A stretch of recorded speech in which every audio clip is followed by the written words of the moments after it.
যদি হয়ে থাকি, মসজিদের সাথে হৃদয়ের অন্তরের কলিজার কানেকশন বানাইতে হবে। আল্লাহ আসমান বানাইছেন, আসমানের উপরে সর্বপ্রথম ফেরেশতাদেরকে একটা কেবলা বানায়া বাইতুল মামুর মসজিদ আল্লাহ বানাই দিয়েছেন। প্রথমে দুনিয়া সৃষ্টি করেছেন তো দুনিয়াতে সর্বপ্রথম মসজিদে হারাম আল্লাহ প্রথম নির্মাণ করেছেন।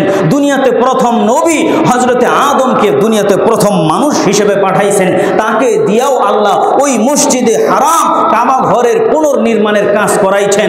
তারপরে মুসলিম মিল্লাতের জাতির পিতা ইব্রাহিম নবী, তাকে দিয়েও মসজিদের কাজ করাইছেন। আমার আপনার নবী কাবা ঘরের নির্মাণ ওই মসজিদের নির্মাণ কাজ করেছেন, মসজিদে কুবা নির্মাণ করেছেন। আমার আপনার পয়গম্বর আবার মসজিদে নববী নির্মাণ করেছেন। নবী আর রাসূলদের সম্পর্ক মসজিদের সঙ্গে আমার আপনার হৃদয়ের সম্পর্কও থাকবে মসজিদের সঙ্গে, ঠিক না বা ঠিক?